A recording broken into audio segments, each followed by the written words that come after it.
Hey, welcome to the best of everything. I am Ruben Paul, and across from me, as usual, the one and only, my annoying. Not annoying. You're annoying. Okay. I'm glad you didn't fight me on that. Nah. My annoying brother from another mother, the one and only guy who dodges Ruby Tuesdays every opportunity he gets. God, I was just there hanging out, and then I had Every a horrible. time I go, he's here. Yeah. Oh. Because it's only Boom! special events he shows up for. Oh, Special- stop. Yeah. I was there. And then how hungover was I last Wednesday on the podcast? Hey, Johnny, how those Latino tours coming along, man? Man, I'm glad you brought it up, homie. Hey, you know, buddy? Yeah, if there's any Latino promoters, bookers, or otherwise, and are looking for a Latino tour, hey, get a hold of me, ASAP, homie. Anyway. Do you have a Cinco de Mayo gig yet?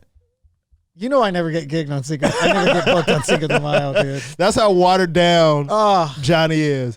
You mean American? You mean American? You're watered down. I brought him a present to give you some Chicano street cred. Yeah. So here's Chicano, by the way. Here's a perfect lead in to our guest today. That's perfect. A real Mexican. Oh, cheers. 100%. Full disclosure, one of my best friends. His name is Eddie Valdez. Thank you for having me, guys. AKA Edro. I've known Eddie for a long time.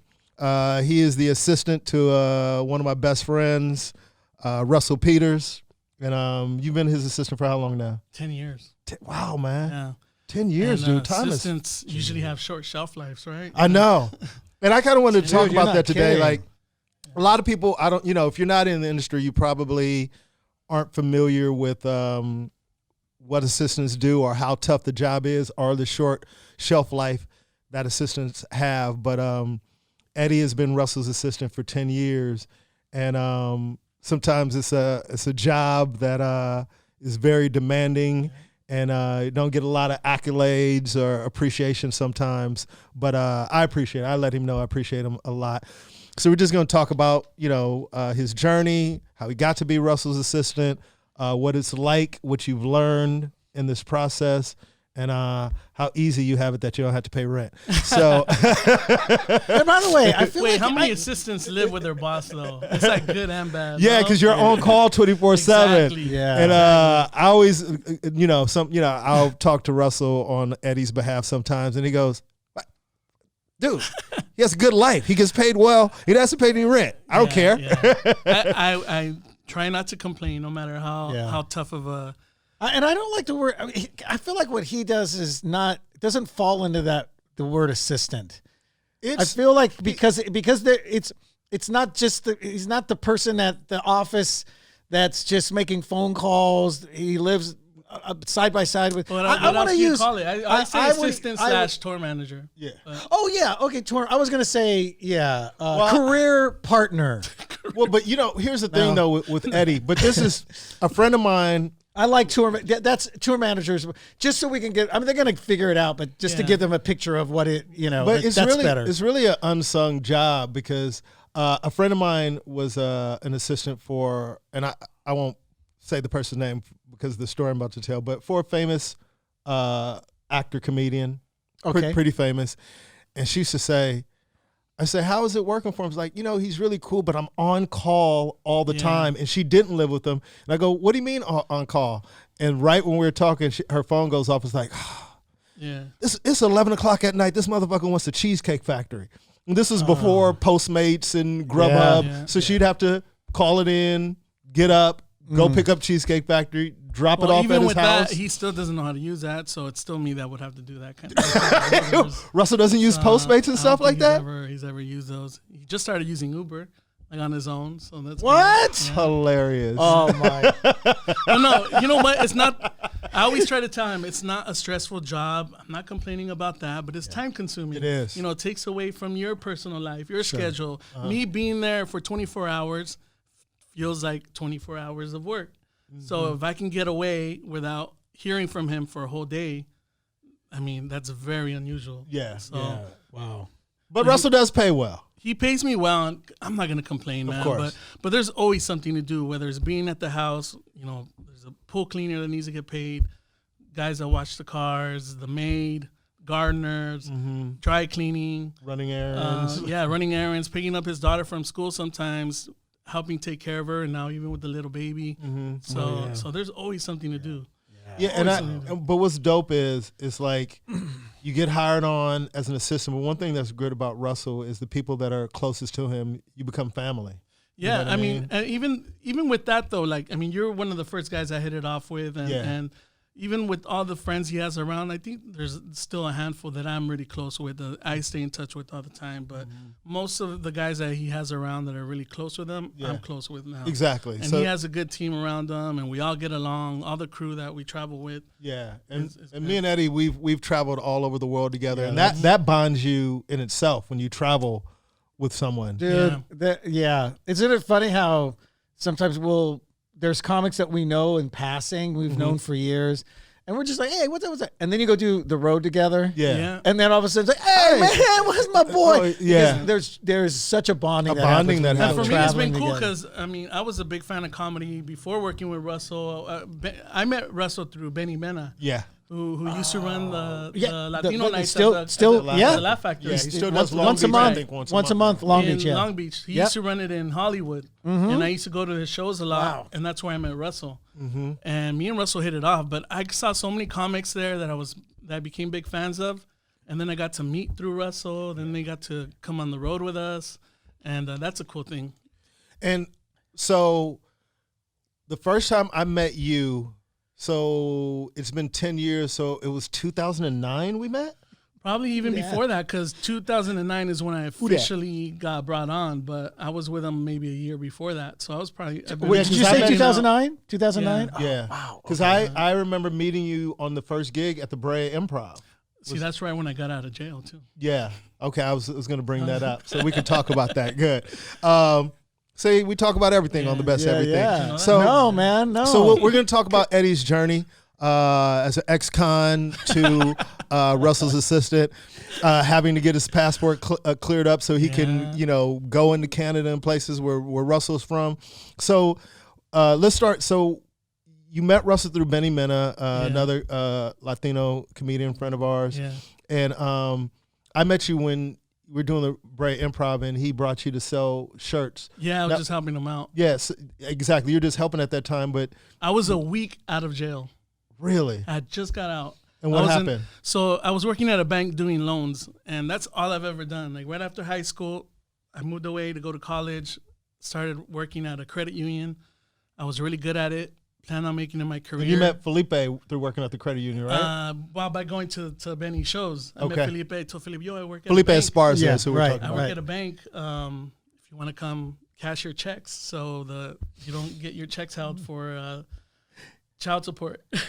So I would cash his checks, all his comedy club checks. I would cash. That sounds good, fool. That's how I met Felipe. He's one of the first guys that became friends with comics. But yeah, so I was working at a bank. And my mom, she's unemployed, goes to the swap meets, Yeah. You know what swap meets are? Yeah, of course.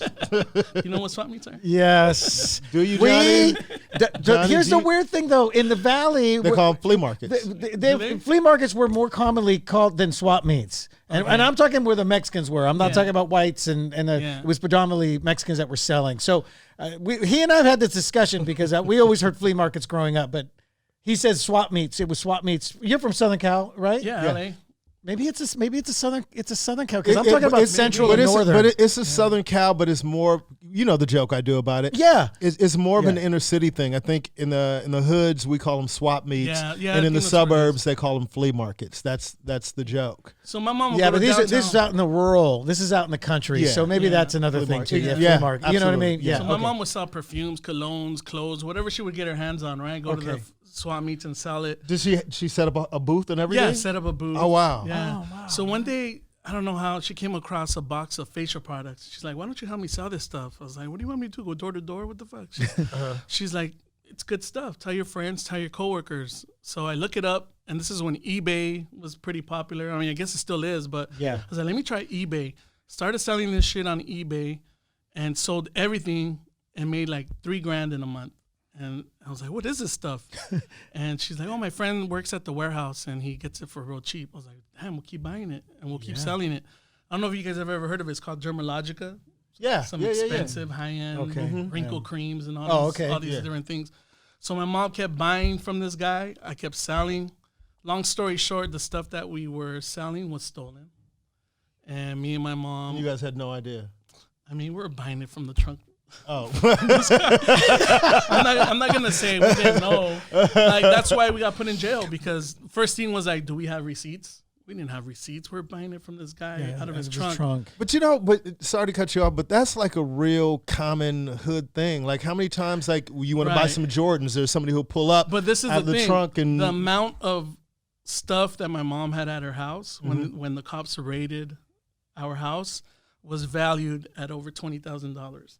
Really? I didn't know my mom was buying that much shit, man. I was like, you had a fucking whole room full of this shit? Like, wow. She just kept, because I mean, we were making good money, and I even taught my mom how to use a computer, how to teach her how to use eBay, because I was doing this shit at work, using the postage meter, risking my job. Like, I was like, it was time to get her on it, and it became a full-time job for her. But she kept buying from this guy, and the warehouse obviously hired an investigator because they were missing shit, and the investigator followed this guy around, tracked him to us, buying from him.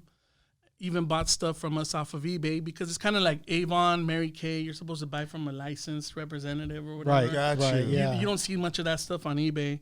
And okay. I mean, by the time we got caught, I had sold over 3,000 items on eBay in the course of... Is that how the tracking, did that come off conspicuous or something? Is that... I think maybe that drew up a red flag for the company. And so they came into my work, the cops, and like, hey, come with us.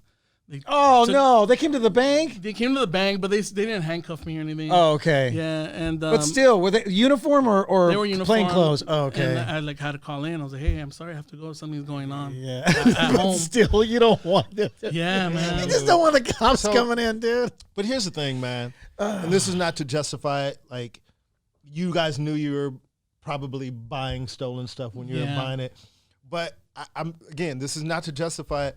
But when you're like, I can tell so many stories. I've been in so many situations in the hood where somebody will come into the barbershop. Hey, does anybody want a TV? I got watch, TVs, a speakers, watch, whatever. So I know to some of you guys it might sound crazy and outlandish, but it's a very common thing to get a hookup. But a one-time transaction as opposed to my mom buying from this guy on a regular basis. I'm glad you're taking responsibility for this, Eddie. Man, I am. Now that I think about it and how dumb we were to, like, my mom kept buying from this guy. I was like, all right, we have enough. Like, let's slow down. Yeah. But, I mean, it was nice to see all that money coming in. Yeah. And so we sentenced ourselves. We got lawyers, and they told us, take the plea. Take the plea. Do you have receipts for any of the shit you bought? No. Take the plea. 6 months jail time with a felony. Because of the felony, I had to resign from my job. I lost all my licenses and my notary, my life insurance. I was studying to be a financial advisor. All of it down the drain. You know, you were only 24, 23 I was going to say, you had to have been really young. I was 8 years in. I started at 18 years old. I had a bunch of experience at the bank. I was already a loan officer. I had an office job in downtown LA. Planned on making it my career. My mom tried everything in her power to take the blame. Right. You know, she didn't have a job. She didn't care if she got this felony in her record. It fucked up my career. But the eBay account was in my name. The PayPal was in my name.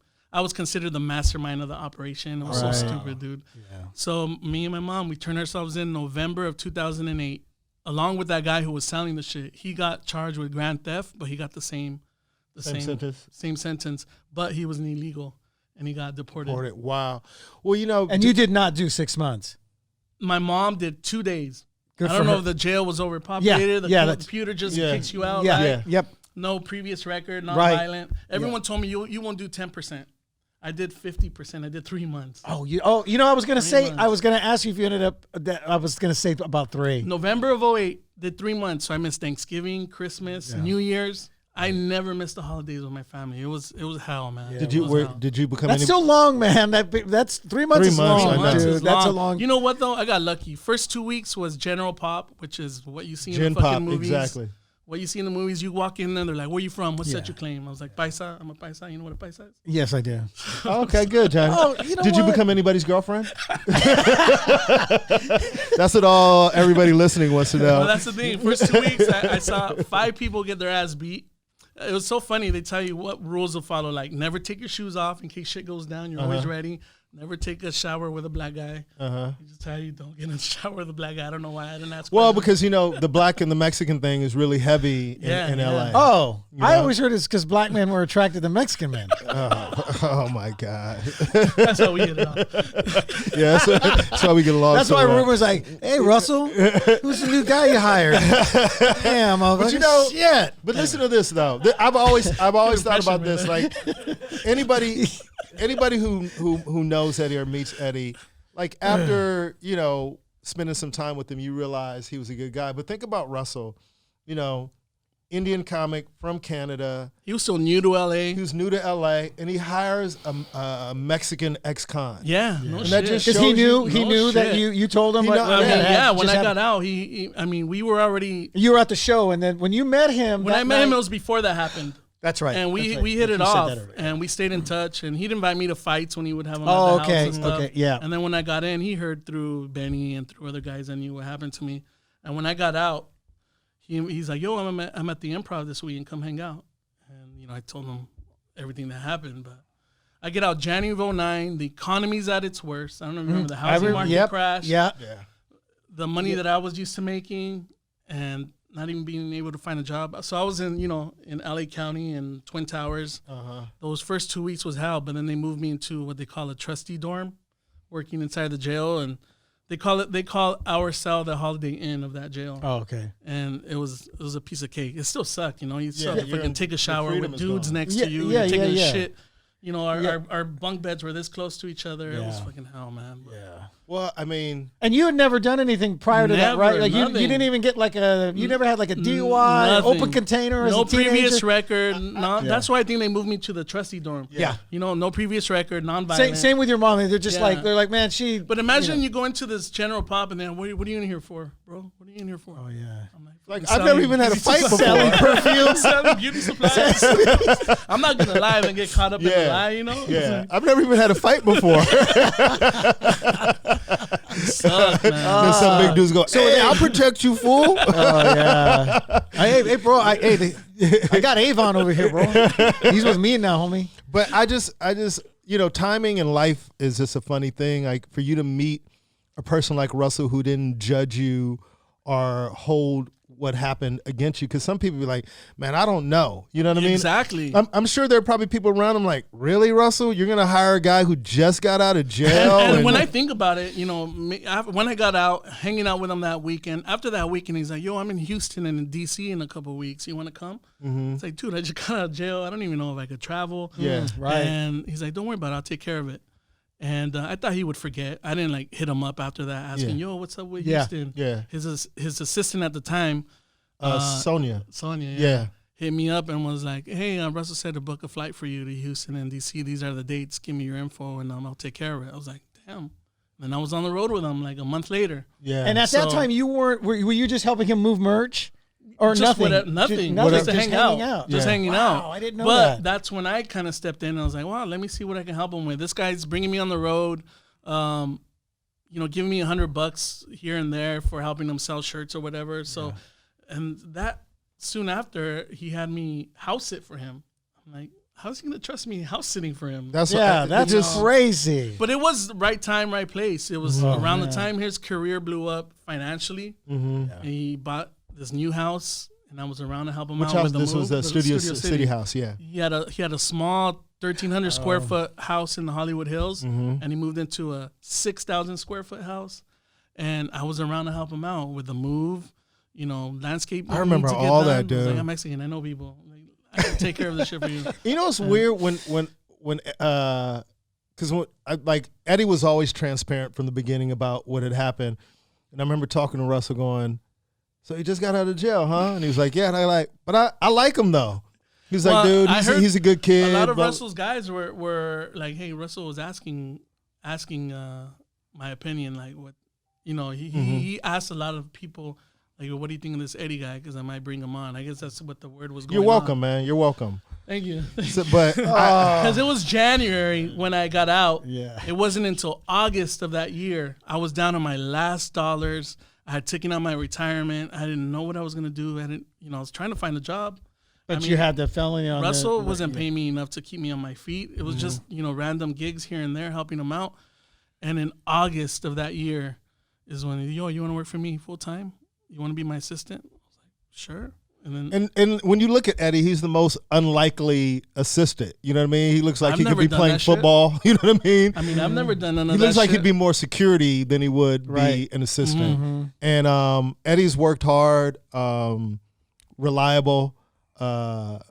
Some people get on his damn nerves. That shit get on his nerves. So we laugh about that. That's a different story. Yeah, it's a whole different story. But it was just like you've always like fit in. Right? And we're both from LA, so we love sports. Eddie's. If you guys watch my social media, a lot of times if you see me at a game, it's usually with Eddie, especially if it's baseball or basketball. Mm-hmm. So you got the gig, and you start traveling with Russell. Now, what was to you like? At what point did you start living with him? Was it the Studio City house? It was the Studio City house. Maybe. So he hired me in August, and I'm thinking maybe February or March because he had a little guest house. He's 10. like, just stay here. Mm-hmm. Of 10? Of 2010? Yeah. Oh, I thought you said a little guest house of 10 guest houses. Oh, shit, that would have been better. I wish I was saying that. Yeah, 2010. Yeah, okay. I still remember we had a New Year's party ringing I remember that. 2010. That's when he met. That's when he met my sister's best friend. Yeah. Who's now his baby mama. Who went on to be ex-wife. The baby the first baby mama. They met in January. She moved in March. Got Fast, pregnant man. in April. Yeah, that was so fast. Got married in August. Wow. And then divorced 14 months later. Yeah. He likes to blame it. That's where fucking Eddie came about. That's what he calls me. Yeah, fucking Eddie. And I'm like, I introduced you to her. I didn't tell you to marry the damn bitch. Right? Well, I had a little. I take a little bit part blame on that too, because at one point he didn't know if he should talk to her, and I was like, "Yo, man, go for it," And he asked me too. Like, I said some other things that made him go talk to her? Yeah. Go ahead.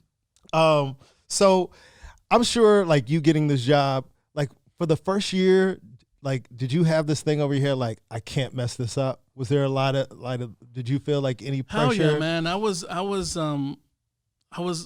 whatever he needed. Yeah. I was going to make sure he was happy. It was a whole new job, being in the entertainment business. And learning it from scratch. Like, you didn't know anything about the entertainment business. business. And his then assistant was still on board, but she lived in Toronto for the most part. Yeah. But there was a lot of times where he couldn't reach her, or he'd get frustrated with, like, damn it, I can't reach her. Yeah, I remember that. I was like, what do you need? Maybe I could take care of it. And then that's how I kind of started getting more and more responsibility. Right. I don't think it wasn't even a year later where he got rid of her. But this is the kind of guy Russell is. He gave her, I think, 3 months notice, gave her a severance package, even let her come to LA because she was going to try to find a job in LA, let her stay with him. Right. And they left off on good terms. Good. Yeah. That's awesome. And I hope if I ever leave Russell, we leave off on good terms. Absolutely. Like that, Russell's he's a very generous guy, and it says a lot about him because a lot of people probably wouldn't have given you that opportunity because people just judge you a lot of times by your. Well, he has a good sense of character. Like I think. Yeah, I think he reads people well. Yeah. Even with all the shit that I was going through, I never asked him for shit, man. I don't think I ever, even until now, like I've never asked him for anything. And now he pays me well, so I don't need to ask him for anything. But, he takes good care of me, and he was a huge blessing, man. I don't know where I'd be if it wasn't for him. Yeah. Now I feel like I'm at a point where he's going to get mad if he hears this, but he needs me more than I need him. Uh-oh. Cut that, please. Cut that out. No, but one thing, I always say this about Russell, and me and Johnny talk about this, like, in friendships, like, just how I was raised, and obviously hearing you say that you're the same way, it's very hard for me to ask anybody for anything. Man, we both. And I can say this, and Eddie knows this, I've never called and asked Russell for anything, and I know he's the type of friend, if I did need something, Yep. he'd be there for me in a heartbeat. And he's gotten mad at me sometimes. He goes, dude, For why not didn't you saying say anything. anything? Not saying anything. Like, Not saying I'd help anything. you. And I was like, Russell, it's weird. You're so generous. Yeah. You do so much. And our friendship is based on we like each other. It's not about what you can do for me. Right. You know, it's about a mutual respect. Yeah. And that's one thing I've always appreciated. And Russell's the type of guy, and we'll get back on Eddie, but man, this is how, you know, I think I am, or I will be when I get that level of money. Is if Russell sees you and you have holes in your shoe, he's not going to make fun of the. He's going to buy you some shoes. He'll make fun of. He'll make money, but he'll buy you. he'll buy you some Yeah, shoes. he won't just make fun. Yeah, Right. He'll but you know, like there's some people that will make you ask. Yeah. You know, Russell, like when he Yeah. asks you, like literally every time I see him, even to this day, dude, and we've been friends for I don't know how long, he literally asks me, "How am I doing?" Yeah. And he means it. Like, "Hey, how you doing? Yeah. You okay? You need anything? You all right? You know, I got you, man. If you need anything." And it's very appreciative because I have a lot of friends, or you call them friends, who, you know, have as much money or more and never ask how you're doing. Yeah. You know, and I've always appreciated that. And that's just how he is as a human being and how he is with the people he And the cares one about. thing that frustrates me is people that take advantage of his that drives generosity. me crazy. Yeah. And that's a whole nother topic, but No, but that kind of gets to the people that get on your nerves. and you know, you're talking about how prideful we are, and I can understand maybe once or twice, but these guys that are like every month or on a regular basis, like, and they already know how to get to him, you know. Yeah. They don't even have to ask. They know like how to you say, manipulate. How are you doing? Oh man, I'm trying to get to Detroit to visit my, or you know, something like that. You know, I have to get here or there, and you know, let me take care of that for you. Yeah. And sometimes without a thank you. And that's what pisses me off. You know what I mean? It's like, and it's the same people. And, Yeah. And it's like, when does it get to the point where it's like, okay, you've asked enough, yeah. or learn how to say no every once in a while. No, don't, you know. And Russell's like this. I remember having a conversation with him because it bothers you, like when you see and you think he's getting manipulated, and Russell be like, dude, I know what they're doing. Yeah, And he goes, yeah, and he does. Yeah. And I try to put myself in his shoes. Like, like it used to bother me with how many people we would have over at the house and how many people stay at the house. But then I would think about it. If I had a pad like this, I would want my friends here all the time. Come enjoy what I'm enjoying. Yeah. Come Yeah. drive my cars.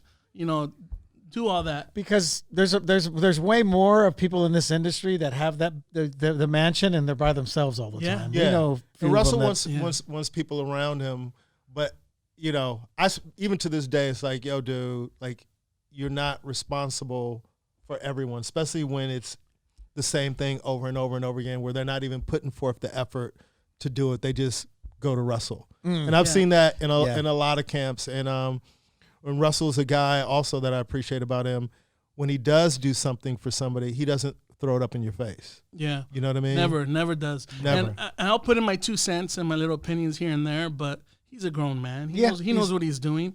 If he asks me, and he to knows do what they're something- doing, like you right. said. And if yeah. he tells me to do something, I never ask questions. Do this, okay, done. Yeah. Like, I'm not gonna ask what is it for, why, or Yeah. just You whatever just- he you asks just me to do do, it. I just do it. Yeah. I never ask questions. I've never been a nosy to pry. You know, he's very, very open about almost everything. You know, he's an open guy. But so. you know, it's funny. Like if it's like me and Pig or Scratch, you know, people are real close to him. We all feel the same way about the hangers on. You know what I mean? Yeah. I guess those that are closest to him are just very Protective. Protective. We're yeah, protective of him. So, but getting back to you, so you know, you get this job. You want to do the best job possible for him. Like when you started doing this, what was the most difficult thing for you? Like coming from doing loans at a bank, what was the toughest part of your job at first? Do you think?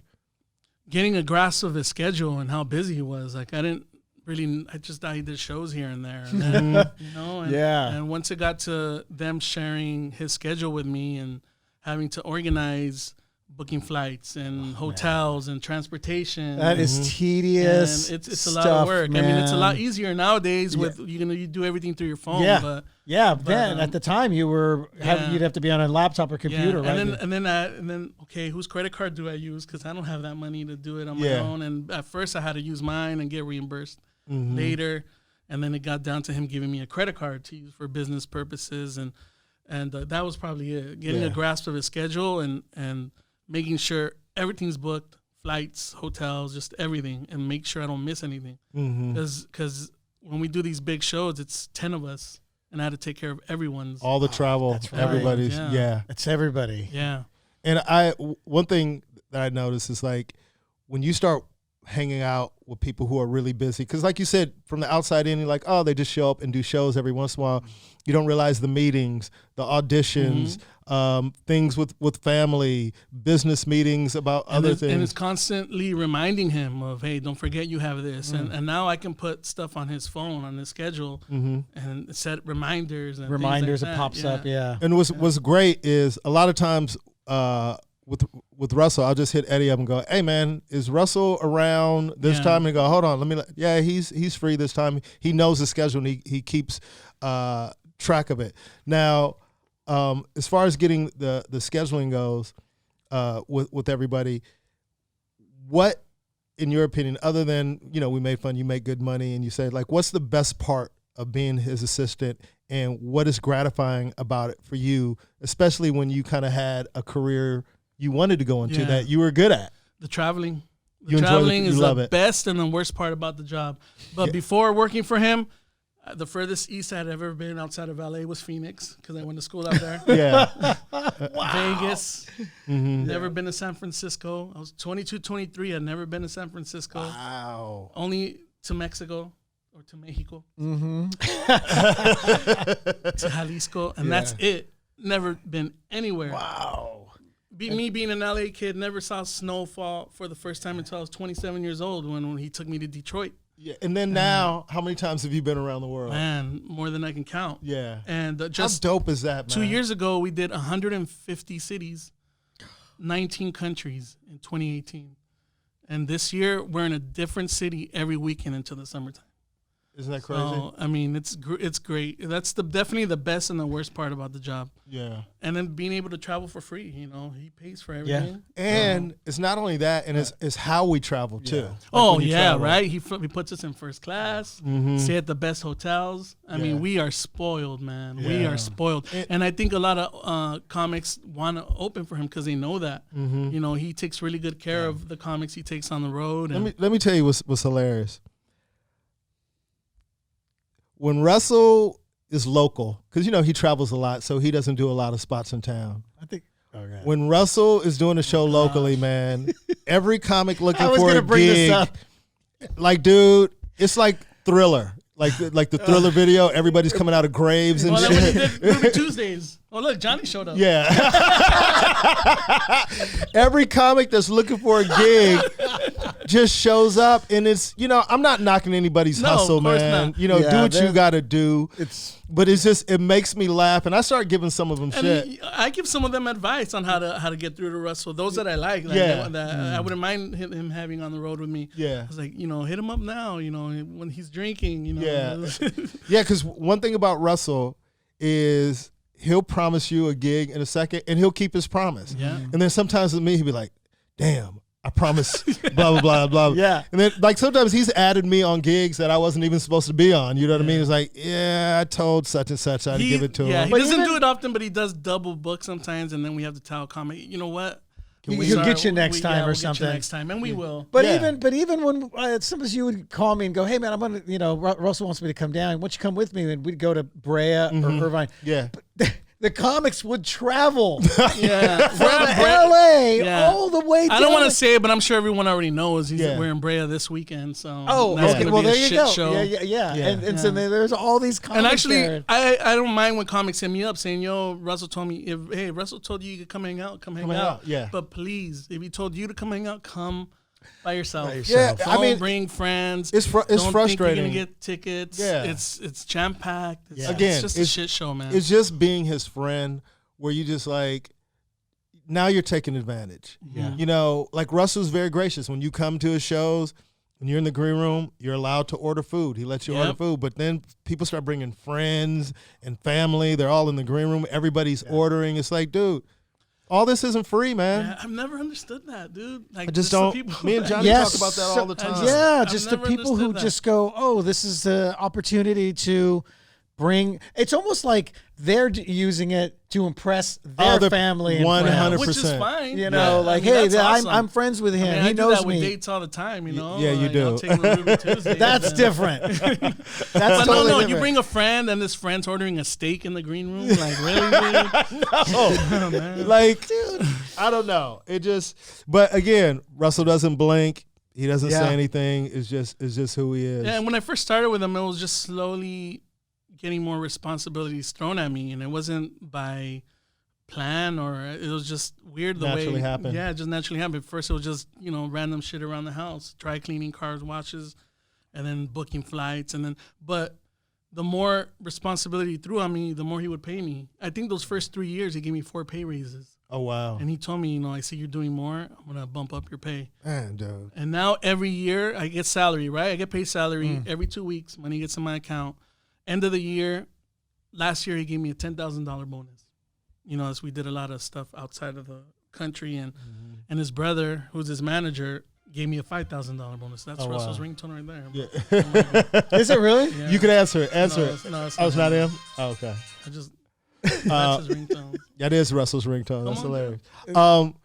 So I mean that's dope. That he definitely takes care of the people who take care of him or who look out for him, and that's what I appreciate. And I get paid W-2, and I got benefits. Like, I mean, I'm an employee of his company, and you know, I got full coverage. I get paid salary whether I work or not. Yeah. And man, he's awesome. He's awesome. When it So comes to- so with all the places that we've traveled together, I know what my favorite place is that I I was visited. going to ask him that. What's too, what's your favorite place that you've ever What's visited? your favorite place? I don't, Dude, we've had so much fun, but Yeah. South Africa to me, man. South Africa's dope. I think I mean, we had so many adventures, Yeah. like when we got you drunk in Durban Oh for your my birthday and we goodness, made you yeah. throw up. Eddie That's the last time I got drunk, by the way. has Really? an iron stomach, man. Yeah. And he rarely gets drunk, and this dude can drink. These guys gave me 12 shots. Every shot was So something my goal, different. so Oh, And they want to give me all the bitch drinks too. yeah. Fuzzy all navel, the sugar. blowjob. Oh yeah, Oh. I All the take girl full drinks. responsibility. Oh my goodness. My goal was to make Eddie throw up, And you did it. and I did it. And I But- celebrated when he threw up in the bathroom. I was like, "Yeah!" I can't. But I still remember everything. I wasn't hungover the next day, thank God. Oh, because you got it out of We- your we- system. we flew I run to- back into the lounge. I'm like, "He threw up!" Everybody cheered. Okay. That was bad. All right. Hold on. We'll get back to what he. I don't want to forget about his favorite place, but just so you know, there in the morning, he flew to where'd you fly with George when he was giving you those double screwdrivers? Oh, Let's damn. tell him that story real quick. Who threw up in I told the him that airport? story. Okay. I told him that story. In front of everybody. So- Scratch wait. comment. I know who you guys are talking about. Oh, I'm sure he does. I'm sure Scratch does. No, so I don't even. Oh, me and I don't even. Where know did you go with Brian as Oh, well? so me, George, and Brian, George's opener. We're going to. I think we're doing Tommy T's. He just added me on the show randomly. So I get to the airport. It's probably, I don't know, 8 in the morning, 9 in the morning. And I'm at the gate kind of waiting. And then I get a text from George who's like, "Yo, come meet us at the restaurant bar." Oh, okay. So I go in there. George and Brian are sitting down. It's morning. You know, Johnny, I'm not a big drinker. Yeah. So I think they're drinking orange juice. So he was like, "Yo, you know, bring one for Ruben." So I sip it, and you know, it's tequila in it. I'm like, "Oh, okay." Tequila, not a vodka. No, I'm sorry, vodka. Vodka, There's vodka in it. yeah. Screwdriver. So I drown it. I down it, and I'm like, "Hey, let me get another one." So I down that one. I have no idea that they're doubles. Doubles. Oh, damn. They're all doubles. So by the time Oh my I gosh, get dude. on the plane, That video of you on the plane, dude. am loaded, Damn. dude. I've never never been seen. drunk on a I've plane. never seen him like that, man. I'm loaded. Remember, you were trying to put the luggage and. Oh yeah, because George was recording me. Yes. I forgot about that. Do you still have that video? I tried to save it. I don't have it, man. I wanted it just for myself, dude, because Ruben's eyes are crossed. Oh, man. Dude, he is so wasted. Then they get out of the plane and you get sick before you get to the trash can, right? Yeah. So I'm loaded, and we land in Oakland, and you know how he might not know, but you know when you get that feeling like, oh, I'm about to throw up. So I'm trying to get my bag and get to the bathroom, and I'm walking through the jetway, and it's like the vomit was like, now. Oh man. So but here's the thing. I just like flung it to the side and kept going. Kept going. I just stopped and bend over. I just kept going. Then Anyone see that? Huh? Anyone see that? They must have heard the splash. And George was laughing the whole time, right? George was dying. Yeah. I go to the bathroom. I finish. Yeah. Then, after you throw up, I felt great. Yeah. So I stumbled down to the car that's waiting for us. We go to the Raider shop. I remember us stopping. I remember bits and pieces.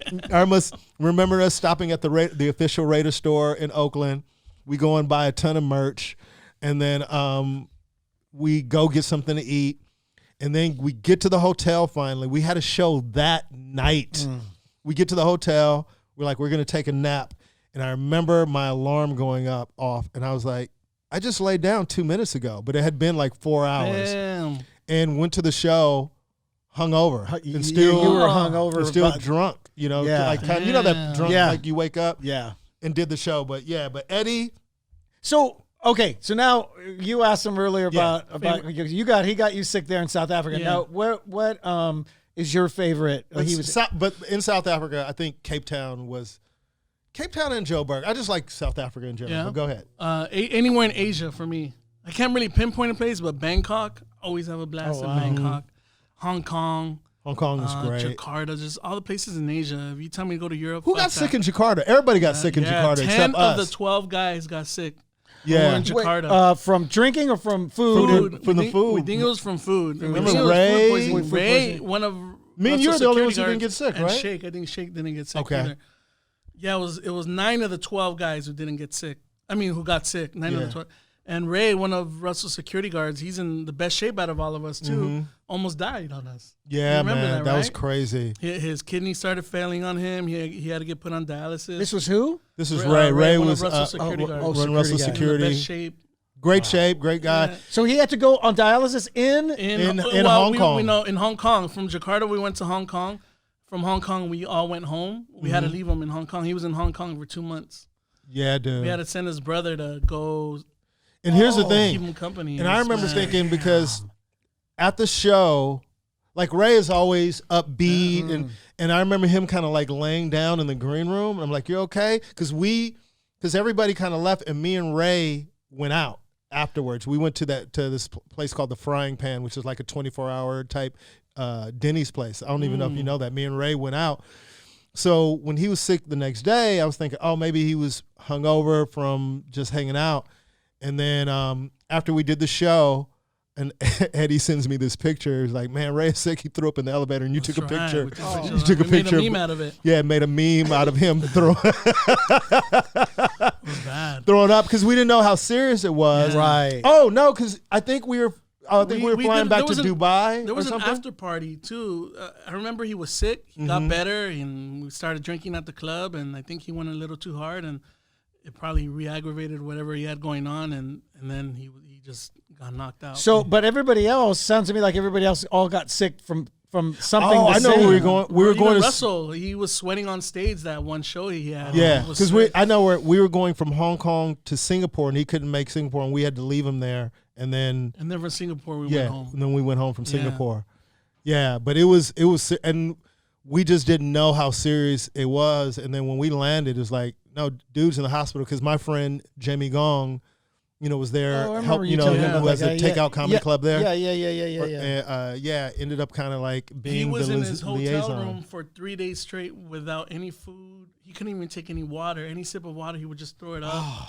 They said that hotel room was a disaster, and they couldn't get him out of there. And then finally, they had to take him to the hospital, and it was bad. I'll still take Asia over anywhere else. Yeah, Asia's great, but South Africa. So when you say that's a lot, you don't get drunk anymore. What do you mean? Oh, I mean, I can drink. Not that he doesn't get drunk. Well, he'll get buzzed. I'll get buzzed. But but get buzzed. You don't take a bunch of shots anymore and stuff like that. Right? Sure. He would, shots, dude. He has an iron belly. I'm man. a heavyweight. I could drink. Oh, I see what you mean. It takes a lot for me to get drunk, is what I'm saying. And Yeah, dude. When we go to games and everything, I'll stop like after 2. Eddie, Eddie goes. yeah, man. that's the last time I got drunk. Yeah, Like, and I see. Eddie doesn't turn into an asshole when he's drunk either. yeah. That's one thing that I love about Well, Eddie. I'm glad to hear that. Yeah. So does he know about how I you have are? I have some friends. you Really? were talking about you. I'd like Really? to see you drunk. Oh my! No, have. No, right? you don't want to see Johnny drunk. I've heard stories. Yeah. I've heard Oh, stories. Yeah, dude. Yeah. Let me tell you something. If you have a problem with Johnny, or Johnny has a problem with you, shit. you're gonna Stop know it. it. You're gonna Listen. because there's gonna be at one point Johnny's gonna go. They could be talking about something like, "Hey, did anybody see the Super Bowl? You know what, dude? By the way, You didn't invite me to Super Bowl 10. That's right. No, he's seen me, man. I'm all good. I'm huggy. I'm like, you know how I get, dude. Come on.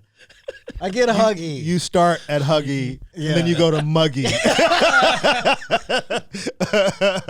But so anywhere in Asia is usually your what's the place that you went where you're just like, dude, I don't ever want to come back here. Europe, like all the Yeah, when we went to some of Norway. the- yeah, Norway kinda- expensive as shit. Yeah.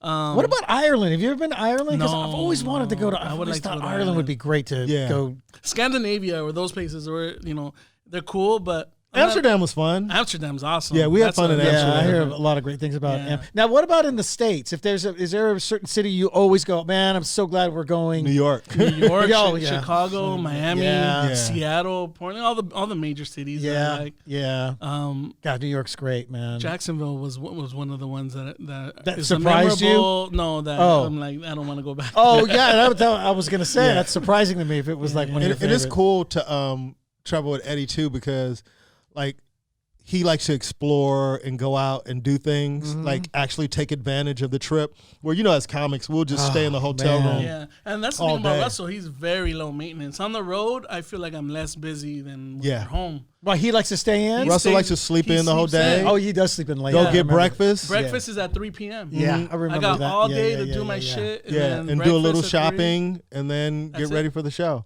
So at what point Eddie has a profile page, Ed Drone? Yeah, at Spell drone, ED_drone. Yeah.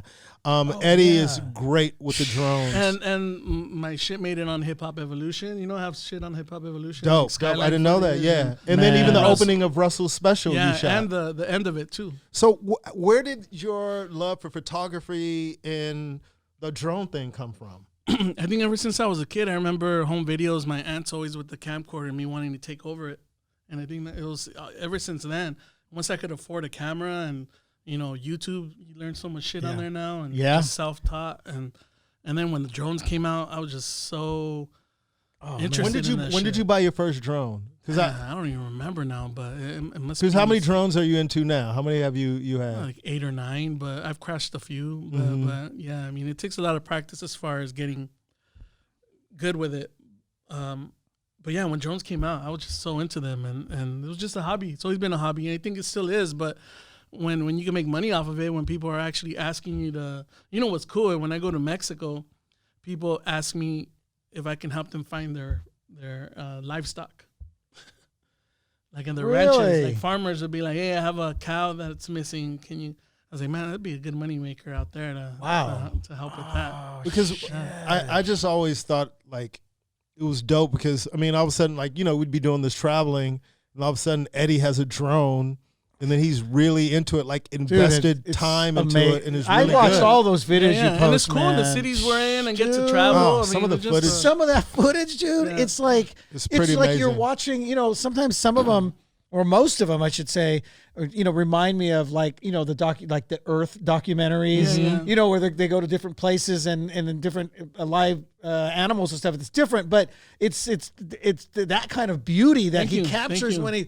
I'm just like, He's and I really didn't know. good. See, I didn't know that you had been doing this for a while. I thought you had just picked it up like recently, and I was like, the last 5 years, maybe the last 5 where I've posted more often. Okay, right. And took advantage of the traveling and getting to see all these places. I mean, and he'll get up early and go get foot. But this is how good he is. A friend of mine was shooting something and needed a drone, some drone footage. And Eddie was the first person I thought of to get him hired. Oh, that's right. But your schedules didn't. The schedule didn't match up, and that's how good he is. Yeah, but it's cool. I've done music videos. I've done. I've sold a lot of B-roll footage. Is that what they call it? Yeah. A lot of real estate stuff. A lot of mortgages now. Yeah, so mortgage companies are doing aerial views of the property. Yeah. So it's turned into a bit of a moneymaker, but So if somebody wanted to hire you, could they contact you through Edrone? Anywhere, Edrone. Even my Edro 42. I mean, I post a lot of my stuff on there too. But do you post a lot on Facebook also? Yeah, everything on my Facebook as well. Yeah, really, really, really dope stuff. If you go to his page, ed_drone,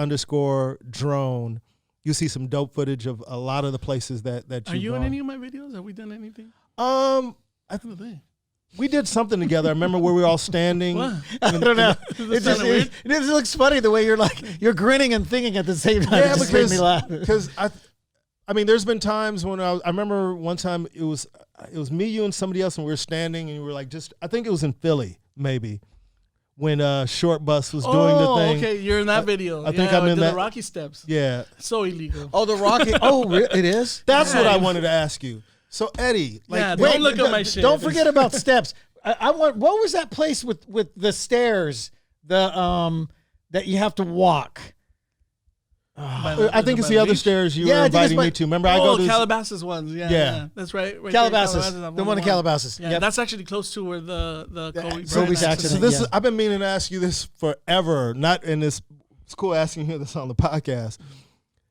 How do you know where you can and can't? Because the technology now, man, you start up the drone, it tells you you're in a no-fly zone, fly no risk. And then the only places it won't let you even fly it is if you're within a 4-mile radius of an airport. Anywhere else, if you're in a no-fly zone, you can put in your information saying that you accept responsibility.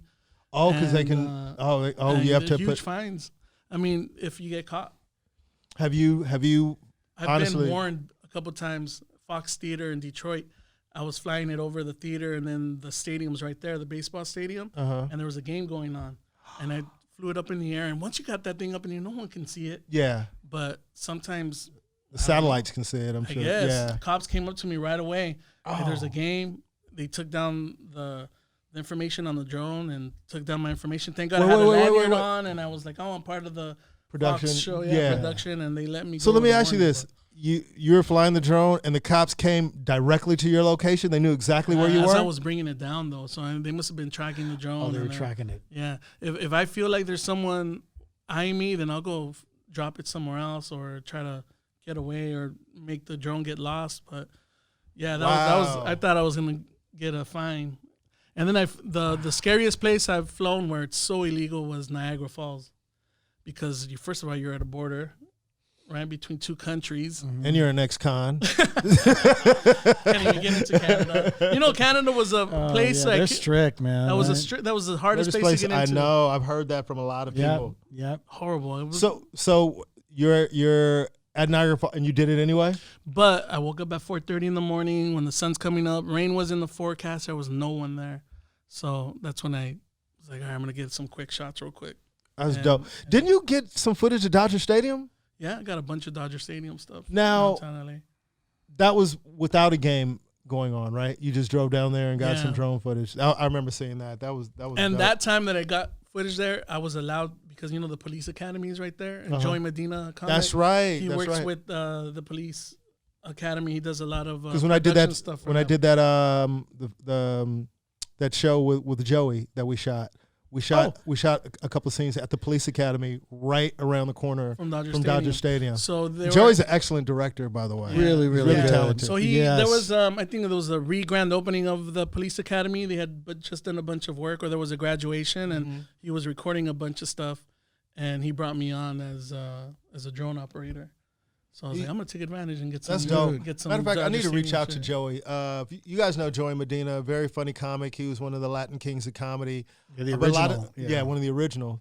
And a lot of people don't know that he's a talented director. He's really good. And a lot of trial and error over the years, man. Yeah, and I think he's working on something right now, right? Where he's got a whole Kickstarter campaign and trying to raise some funds for a movie that he's shooting. Okay. And And- it's a and really he- cool I concept. did- I got to give him some money and buy my way into the movie. Well, the pilot you guys shot was actually really good. It was good. It was good. I actually man. used a it. Man of a certain funny. Man of a certain funny. What man? Something like it's something like that. It's a play. Men of a funny age. Actually, I think the biggest See? contributor gets the lead role. Oh, really? Hey, he might be looking for some Latino actors, man. Hey, Joey. Hey, Joey Medina. If you're listening, homie, you play a great Latino, bro. Medina. Paisa too, ese. Hey, what would Chicano. Hey, what would you, Team X too, homie. Hey, what would you name your character? In a movie with Joe. Well, as a Latino, what would you name your character, Johnny? What would your Little Joker, eh? What do you mean, homie? So I've been listening to your podcast. Like I've been binging on a lot of podcasts, and I binged on a few that you were on. I forgot if it was Bobby Lee's or someone else. Tiger Maybe Belly, it was Bobby George. Have you done George Perez's? Oh, I did George's When it first came out. First came out. I just started on his. I started from episode 1 on yours. Oh, wow. And I just started on his from 1, and Oh, I think you were dude. like 4 or 5 episodes in. Yeah. But he was talking to you about bringing Little Joker back. Like, I want you to do videos and shit. And then you were mentioning that it's a little too similar to Creeper. Or people would think that you're biting Well, off of at him. that time too, because that was about 2 years ago. Maybe. About 2 years Yeah. ago. That Creeper had just really gotten popular online and whatever. And then I just, even though I did Little Joker on Mad TV? way before, yeah. Way before. But now I'm not so. Now I don't think that anymore. But at the time, it he was asked different. And he asked a really good question if that's your character, if it was Mad TV's. This is mine. And it's his character. Yeah. So I had it ahead of time before I did. I got on TV. That was great. That was one thing great about Mad, dude. I got to give David Salzman and them credit because you before you went on set after you got before you got cast and everything before they gave you the contracts. They asked you for a list of your characters, and then you had to give specific details, just so they you. know. He does this. He's from this that's area. good. Da da da da. He has this kind of accent, and then you own it. That's Whereas good, with man. SNL, They own Lauren Michaels owns everything you bring on. You should do a Little Joker episode. Come on. Oh, I was just thinking, dude, that's so weird you bring that up. I was like, well, we're gonna start having guests. Yeah.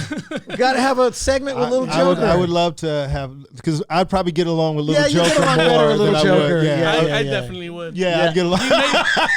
You'd make Thank us you, laugh Eddie. a lot more. Yeah. Little Joker's really? hilarious. Johnny Sanchez. Well, you know what? How about this? How about when you bring Russell? We have Russell on. I'll also come on as an Indian character. Oh my! See how he enjoys that. How about Oh. that? Anyway. No, it's just a segment. You look Okay. Indian. Not even a guess. Oh, wait a minute. No. We got no. Oh, yeah, that's right. Never mind. We can't do that. We can't do that. You're right. I'll tell you off. I'll tell you off camera. I forgot, dude. You actually, anyway, you know him. Anyway. Oh, no. All right. Yeah, we'll tell you after. Johnny just kept making me do it over and over and over again. Dude. Anyway, dude. I'm on the floor when he does it. Thank anyway. you. Yeah. Thank you Thank for you, doing the Eddie. show, Hey, bro. pleasure, man. Thank you for I'm doing the glad- show. glad you guys invited. I think your story is fantastic. Fantastic, dude. Yeah, man. I'm glad you're a part of the family and a part of the team. Yeah. I think you're a good addition. I mean, I've had to save your job a couple of times. Right? Fucking Eddie. You know what, though? In the 10 years, I mean, we've gotten along really good, me and Russell. Yeah. We've Again, that's a really long time, That's dude. a long time. For, We've had for a two few people. Yeah. I could count on one hand how many times I fucked up. Actually, almost literally lost your Yeah. job. And here's the thing, and Eddie could tell you this. Russell's an even killed dude most of the time, Yeah. but when he gets mad, woo, Yeah. he gets mad. I guess that's with everybody. Hey, Indians have tempers, dude. A lot of people don't think that. a lot of hot tempers. A lot of hot. What's that supposed to mean? Indian food is Oh, spicy. yeah. Very, very curry temper. I was waiting for that. Well, Russell always I know Russell's gonna give me shit that we've had Eddie on the podcast. He already before gave him. you shit when you mentioned it. But here's the thing. Well, he keeps like. But here's the thing, and Eddie knows this, and I tell him, like, we record at 1:00 in the afternoon. Oh, and that's early for Russell. Yeah. You know, and he's and then like down here on the 405. exactly. Yeah. So I kind of keep that into consideration, and then he's like, Ruben, I'd get up early for you. I'd come do it.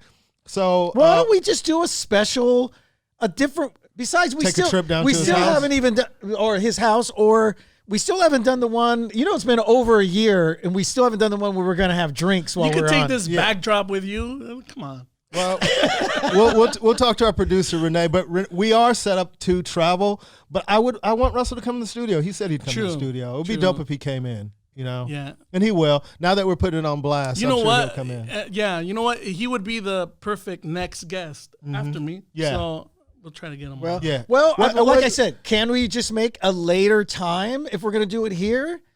Yeah. Can you shoot later? I mean, we could. We just I let guess we could everybody do it. know. Hey, We we're could do- doing a special. We'll this do it is later. It's gonna be 5 p.m. instead of. Hey, by the way, that's not even a bad idea. People coming home from work, 5 or 6 p.m.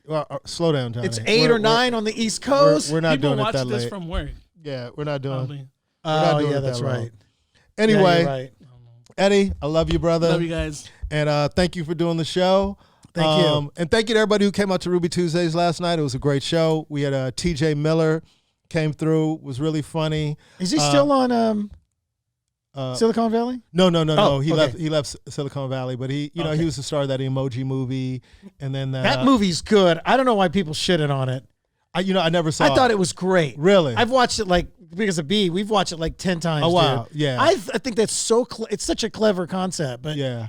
So he It did okay, no? yeah, it Movie? did. It did good, but it just reviews and stuff. You're just like Yeah. it's. And anyway. I've always got along with TJ, so he came through and did it. Jesus. Jesus Trejo, Mike Vecchione, Oh, Mike's really good too. good man. writer, Good man. writer. really, dude. really, Were you really, there? really funny. No, he- I didn't make it last yeah, night. Of course, he didn't I make it was- because Russell wasn't there. Anyway, and then And you know we what? had. By the way, let me just say this to and- everybody out and there. we- and- Russell, and- Eddie can tell you this too. I never ever I don't ever No, ask you Russell. Oh, for it. never. Don't never, even never. do But that. it was awesome when you were with us. That's when I first got to. Yes, That's the first time I yes. met you. Yeah. Was it those the ones in Atlanta, I think. Atlanta, yeah. Yeah. Yeah, Johnny doesn't And like by to the ask way, for anything. speaking of that, I meant to say this earlier. This is how great Russell. Remember, I had just moved to Columbia, South Carolina, and then my fuel pump system or whatever went out. Yeah. On the second of when I got to the gig, I remember. Damn. it went out, and then so I was like, I had to take it to the mechanic out there in Atlanta, and then Russell, dude, he was just like, hey, here, man, here's some money for like for the week cover that. We're good, and then he gave me extra money. He's like, I don't know how much that cost you, but here's some. I was like, oh, dude, you don't need to be paying for my my vehicle having an issue, but he he's a good did. dude. You know what I mean? I meant to say that earlier when that's just how great Russell is. Man. Absolutely. I mean, his generosity goes without saying. I just wish Even a lot of people before I would take started advantage working of for it. him, I've always heard nothing but good things about him, and it's good to always hear good things about him. And I've hardly ever heard anything bad said about him. And here's one thing about him. And holy shit, people talk shit about comics. Yeah, yeah, absolutely. Damn right. But one thing that I think is dope about Russell is, and maybe because he struggled most of his career, he understands what it's like not to be a struggling comic. And he has a soft spot for those. He he absolutely really does. So we definitely appreciate him. I appreciate you. Let me finish the shout out. Becky Robinson was great last night. Tyree, Elaine was really funny. So it was just a great lineup and a great audience. And one star, Sick With It. Have you ever seen? You've seen Sick With It? Maybe. He's crazy handles, dude. You gotta look him up. And one guy. And one guy. Man, yeah, it was his birthday. He came to the show last night. So That's shout cool. out, Sick With It. We were texting. Damn. We were texting I wanted this to morning. pitch I got the Latino version and Juan. I want to pitch. You should have told me he was there, man. Little Joker would have had. Hey, I had to do one pun because just so he feels like Russell's around. Anyway, happy birthday, Sick With It. He came through Ruby Tuesdays last night and celebrated with his family and sent me the nicest message this morning, man. So anyway, Thank you guys for supporting. Yes. Tell a friend. Share the podcast. Also on iTunes, Spotify, Google Play, and Swap Me. Swap Oh, means. geez. I I hate when you say That's that, awesome. dude. Anyway, thank And you I'm going guys. to keep saying it if Flea it bugs market. you. Yeah. Oh, I'm going to add flea market in there too, by the way. It's the same thing, Johnny. It's really not. We're going to get to the bottom of this now. Anyway, thank you guys for listening. Tell a friend, share. It's the best of everything. Ruby Tuesdays every Tuesday night. Hollywood Laugh Factory. We out. Peace. Ruby motherfucking Tuesdays. This show is all about diversity and bringing everyone together.